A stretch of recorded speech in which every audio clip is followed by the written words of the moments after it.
Hello friends, welcome back to my channel. This side Sonam Sharma. और आज हम एल्गी में रिप्रोडक्शन पढ़ेंगे। ठीक है, जैसा कि अगर आप मुझे फॉलो कर रहे होंगे तो आपने देखा होगा कि हम एल्गी के बारे में, उनके जनरल कैरेक्टरिस्टिक्स और उनके फेमस एल्गोलॉजिस्ट के बारे में हमने बात किया है, उनके हैबिटेट के बारे में डिस्कस किया है, बात किया है। और हमने रेंजेस ऑफ वेजिटेटिव स्ट्रक्चर भी हमने एल्गी में देखे हैं। ठीक है, तो इनके अलावा जो आज हमारा मेजर पोर्शन होगा जिसे हम कवर करने जा रहे हैं वो है रिप्रोडक्शन इन एल्गी।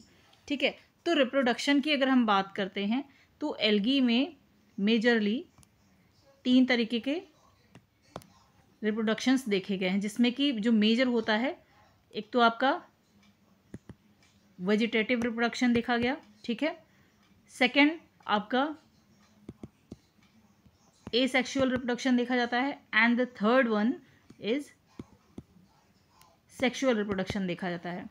तो आज हम मेजरली इन्हीं तीनों को डिस्कस करने वाले हैं। ओके, तो हम वेजिटेटिव रिप्रोडक्शन से आगे बढ़ते हैं। तो मेरे ख्याल से वेजिटेटिव रिप्रोडक्शन आपने पहले भी अगर देखा होगा तो यहाँ पर किसी भी तरीके के सेक्सुअल सेल्स की या फिर इनके इन्वॉल्वमेंट की बात नहीं होती है। यहाँ पर वेजिटेटिव रिप्रोडक्शन में बेसिकली जो प्लांट बॉडी होती है उसके थ्रू रिप्रोडक्शन हो रहा है।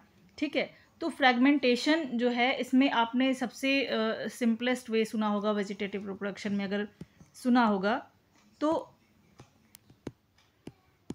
वेजिटेटिव रिप्रोडक्शन में सबसे सिंपलेस्ट वे रिप्रोडक्शन का क्या है? फ्रैगमेंटेशन। ठीक है, फ्रैगमेंटेशन में बेसिकली क्या होता है कि यहाँ पर जो थैलस है, थैलस क्या होता है? प्लांट बॉडी होता है, जहाँ पर कि आप बेसिकली डिफाइन नहीं कर सकते हैं कि रूट कहाँ पर है, स्टेम्स कहाँ पर हैं, लीव्स कहाँ पर हैं। ठीक है, तो इनके बाइफर्केशन आप उसको प्लांट में नहीं कर सकते। तो ये थैलस लाइक स्ट्रक्चर इसी को कहते हैं।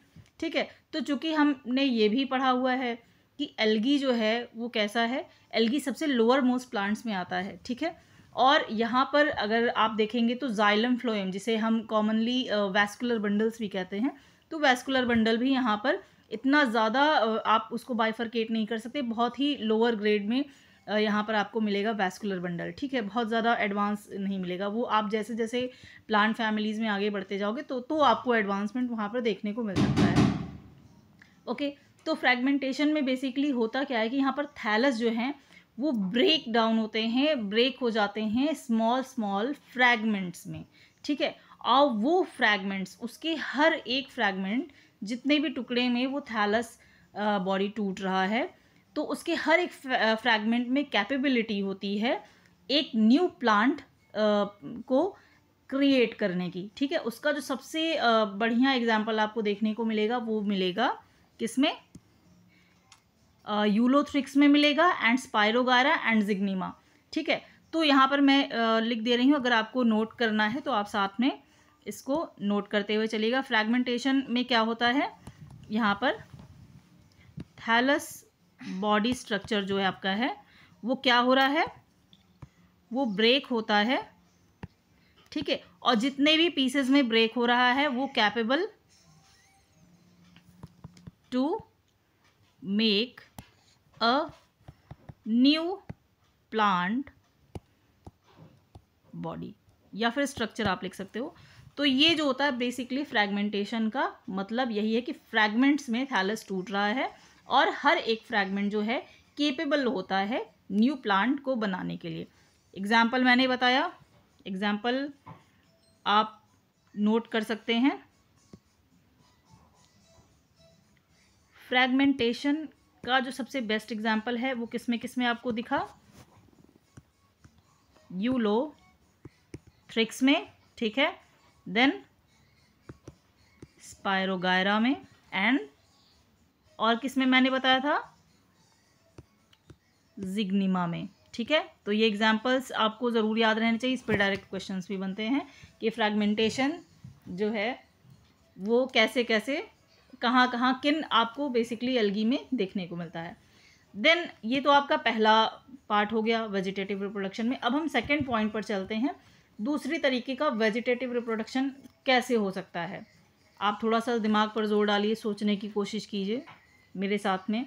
और अगर आप मुझे फॉलो कर रहे हैं तो प्लीज़ इसके जो पहले के जो मैंने पढ़ाए हुए हैं पॉइंट्स एल्गी में, तो उनको भी ज़रूर एक बार रिवीजन कर लीजिएगा, क्योंकि आपको उसमें कई सारे एल्गी के नेम्स मिलेंगे, ठीक है।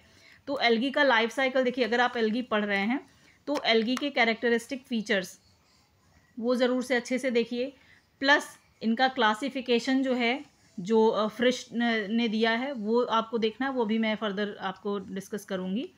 तो इसके साथ साथ आपको इनका रिप्रोडक्शन देखना है कि इनमें रिप्रोडक्शन बेसिकली कैसे कैसे होते हैं, ठीक है।